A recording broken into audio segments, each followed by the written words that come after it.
La PS5 Pro existe bel et bien. Ces derniers jours, on a vu énormément de fuites sur la future upgrade de la console de Sony. Appelée Projet Trinity autrefois, elle commence à apparaître sur les réseaux depuis peu. Puissance, audio, nouvelles fonctionnalités. Bref, on savait pas, mais elle serait carrément plus puissante que la PS5. L'info de fou en fait. Ce qui fait que maintenant, la PS5 est ultra has-been. Vraiment? Et si je vous disais que non? Bon ok, on aurait pu le deviner, hein. Suffit de regarder les différences entre la PS4 Pro et la PS4 classique. Mais en fait, dans notre cas actuel, c'est bien pire que ça. Oui, je le dis, la PS5 Pro est une très mauvaise idée. Mais pourquoi donc? Eh bien, c'est ce que je vais vous expliquer aujourd'hui. Salut, c'est Léo, la chaîne Techmaker, et aujourd'hui, on va reparler de cette fameuse upgrade qui donne lieu à presque autant de rumeurs que la Nintendo Switch 2. Sauf qu'ici, beaucoup d'insiders sont là à confirmer que tout est bien réel jusqu'au créneau de sortie, 4e trimestre 2024. Et en soi, ce serait assez logique, hein. Déjà avec Noël, mais aussi la sortie de la suite d'un jeu bac à sable sorti il y a maintenant 11 ans. Oui, désolé pour le coup de vieux, hein. Alors évidemment, ça reste une upgrade de la console, donc pas une nouvelle génération. Et je vous la testerai possiblement sur la chaîne le plus rapidement possible, alors n'hésitez pas à vous abonner si ce n'est pas encore fait. Je sais que plus de la moitié d'entre vous ne le sont pas encore, donc je le rappelle, c'est gratuit, ça m'aide énormément et ça montre que mes vidéos vous plaisent. Et surtout, je risque de vous faire gagner des PS5 Pro dans le futur. Et puis faire gagner une dizaine de consoles ces derniers temps, de la Nintendo Switch à la PS5 classique, voire carrément le PC Gamer à 3000 €. Alors ce serait dommage de rater ces jolis cadeaux accessibles d'un simple clic si vous ne l'avez pas encore fait. Mais après, est-ce qu'un PC à 3000 € serait moins puissant que cette fameuse nouvelle PS5 Pro? On n'ira pas à ce niveau de puissance, hein, ça c'est sûr, mais il y a quand même des trucs assez sympas. Déjà une mémoire système avec une bande passante 28% plus élevée pour des temps de chargement encore plus rapides, un processeur 10% plus rapide avec une fréquence de 3,85 GHz, et surtout une puissance de 33,5 teraflops, bien au-dessus des 10,28 teraflops qu'on avait sur la console actuelle. Donc serait-elle 3 fois plus puissante que le modèle qu'on a pour le moment?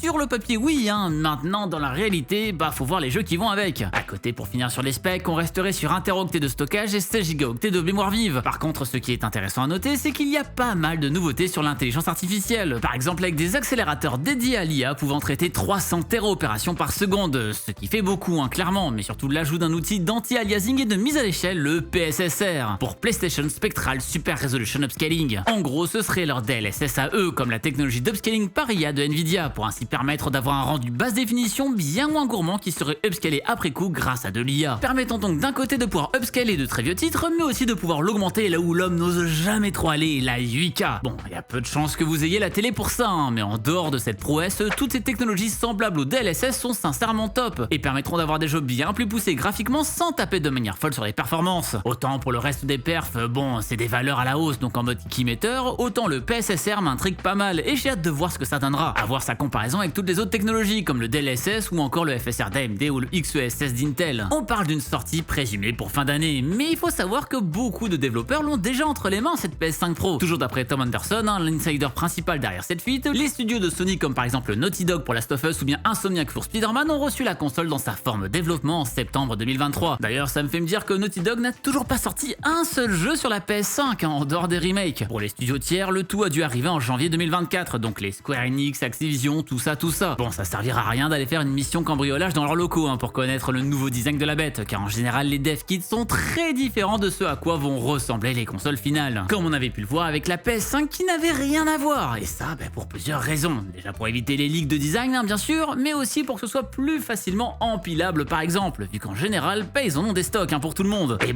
plus simple d'empiler des rectangles que les monolithes bizarres qu'on a chez nous, hein. Car oui, pour le moment, aucune rumeur sur le nouveau design, si ce n'est les 150 000 rendus un peu fantasques qu'on voit sur le web. Y a rien de confirmé par les insiders, et oui je dis bien ça entre guillemets, car encore une fois je le rappelle, hein, on n'a absolument rien de confirmé de la part de Sony tout court. Et beaucoup de choses peuvent énormément changer jusqu'en décembre, hein. Si on est vraiment sur une sortie en fin d'année, la marque devrait annoncer la console environ 2 mois avant. Dans le cas de la PS4 Pro, l'annonce a été le 7 septembre 2016 pour une sortie le 10 novembre de la même année. Donc on a encore le temps de spéculer sur le futur avant d'avoir une annonce réelle de la part de PlayStation. Et c'est ça qu'on va pas mal faire ici, hein, spéculer, car c'est vrai que de mon point de vue, je trouve pas que Sony aille ultra bien. Déjà on peut revenir rapidement sur les espoirs de vente de la PS5 ces derniers temps. Les chiffres n'ont pas été à la hauteur des attentes de Sony. Ils ont d'ailleurs revu à la baisse leurs ambitions sur l'année fiscale 2024, passant de 25 millions de consoles vendues à 21 million, soit d'une baisse de près de 20% tout de même. Le pire dans l'annonce de tout ça, c'est les mots employés par Hiroki Totoki, le président de Sony, que la PS5 rentrait dans sa dernière portion de son cycle de vie, ce qui a été un raccourci pour beaucoup pour dire qu'on est sur la fin de la PS5 et qu'elle arrive déjà en retraite. Couplé à l'annonce du fait qu'aucun jeu majeur de licence déjà existante ne sortiront sur l'année fiscale 2024, soit jusqu'en avril 2025, bah ça tabasse un peu hein. Et clairement, au vu de l'état actuel du jeu vidéo avec des licenciements à tout va, c'est pas maintenant qu'on va voir apparaître de nouvelles licences de nulle part. Là, on est sur un marché extrêmement safe qui veut se protéger. Tout ça a été reçu très négativement et on peut le voir sur les marchés financiers, où l'action a sacrément chuté, faisant perdre 10 milliards de valorisation de Sony. Donc oui, on est un peu sur un stade critique et on s'en rend pas vraiment compte. Mais c'est pas le PSVR 2 qui va les sauver hein. Vente désastreuse, aucun support des devs, le casque de réalité virtuelle de PlayStation n'a clairement pas fait sensation. Et Sony a carrément annoncé l'abandon de son développement extrêmement récemment. J'espère pour vous que vous n'aviez pas investi dedans hein. Actuellement, certains malins essaient de rendre ce casque quand même un petit peu plus ouvert pour PC et ainsi de le rendre utilisable avec SteamVR, etc., etc. Il y aura peut-être ça pour le sauver si vous en avez un qui traîne au fond d'un tiroir chez vous. Mais oui, sauver les meubles, c'est un peu la vision de Sony actuellement, notamment avec quelque chose qu'on n'aurait jamais pensé imaginable il y a 5 ans, l'ouverture de son catalogue de jeux, avec l'arrivée de toutes ses exclusivités sur le monde du PC hein. Last of Us, Spider-Man, God of War, Returnal. Alors d'un côté c'est cool de permettre à tout le monde de jouer à ces superbes jeux, et clairement le PC Master Race en moi on est fort content, mais de l'autre, si on se met à la place de Sony, dans un monde où la console se vend giga bien, et ben ça n'aurait eu aucun sens de faire ça, car tous ces jeux sont des system sellers, c'est-à-dire des jeux permettant de vendre à la console et d'emprisonner de nouveaux clients dans l'écosystème. Et s'ils en arrivent à lâcher ces exclusivités alors que la PS5 Pro est pas sortie, c'est qu'ils y ont un intérêt plus grand que de vendre des consoles, ce qui rend la sortie d'un nouveau système encore plus étrange. Le seul jeu qu'ils n'ont pas rendu encore plus ouvert, c'est Bloodborne, hein. Mais sincèrement celui-là c'est un mystère. Toujours pas d'upgrade PS5 donc le jeu tourne à l'ancienne, aucune mise à jour notable, on dirait qu'ils n'en ont plus rien à faire, un des meilleurs Soul-likes de la planète. Et pourtant à côté ils ont Strike, un jeu de cartes qui reprend l'univers. Alors oui bon, l'envie d'en faire un jeu de voiture c'est assez cocasse, mais ce qu'il a encore plus c'est vraiment à quel point ils ne font absolument rien, alors que ce jeu est vraiment une pépite et mériterait d'avoir tellement plus. Et en parlant de quelqu'un qui ne fait rien et qui pourtant il gagne tout, bah c'est Gabe Newell avec Steam, car oui le grand gagnant dans cette ouverture de jeu c'est bien la plateforme de Valve qui n'a pas fait d'annonce depuis facile 10 ans, et qui grâce au jeu de tout le monde qui se rapatrie sur son store vient de dépasser son plus grand nombre d'utilisateurs avec 36 millions en instantané. La morale à tout ça, c'est que ça vaut pas forcément le coup de voir giga grand hein. Des fois faut se reposer sur ses lauriers, ça marche bien. Ouais, pas sûr du message que ça fait passer cette histoire. Tout ça sent beaucoup le baroud d'honneur pour être la console in du moment et profiter de l'essor de GTA 6 à sa sortie, car il ne faut pas oublier que le jeu n'est actuellement pas annoncé sur PC, car oui seulement sur console, et au vu des ventes du dernier et de la hype folle qui a suivi le trailer du tout nouveau, il y a moyen qu'un jeu tiers soit un sacré système seller. Et ce laps de temps, on sent qu'ils vont tout faire pour en profiter un max. Après, est-ce qu'ils font vraiment la course avec un autre, car Microsoft de son côté avec sa Xbox a l'air d'avoir clairement délaissé le marché de la console, et ça pour s'intéresser plus à celui du catalogue de jeux et de services.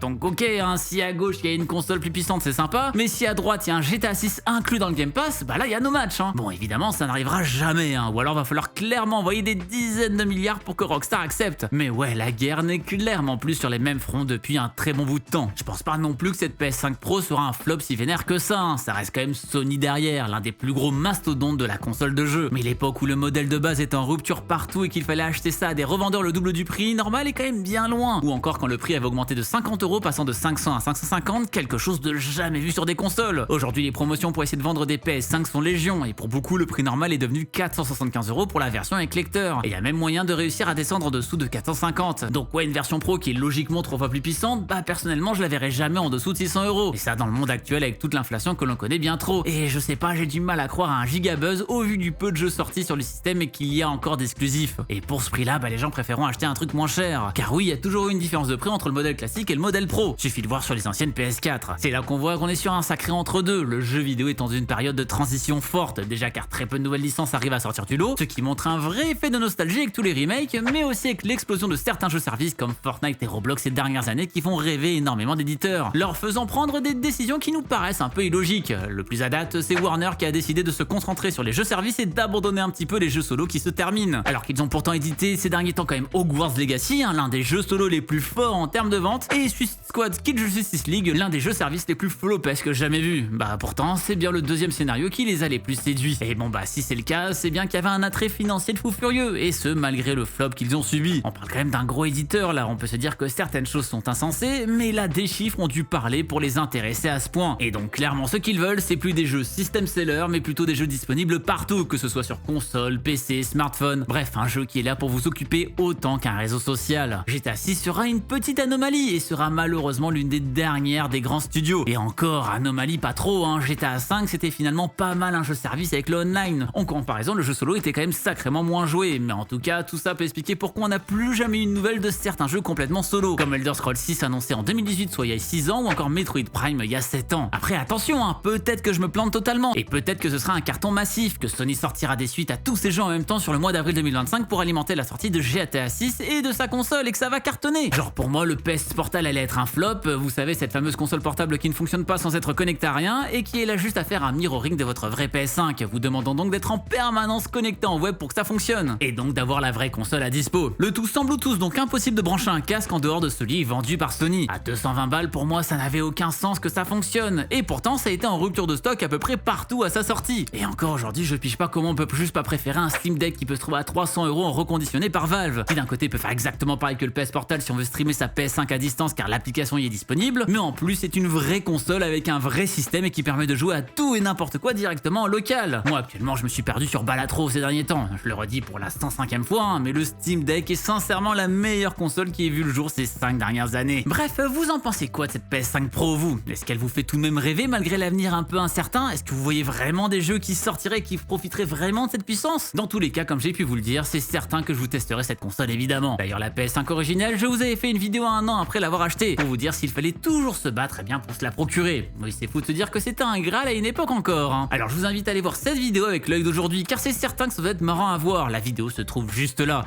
Et d'ici la prochaine fois qu'on se voit, eh bien n'arrêtez jamais d'apprendre. Salut!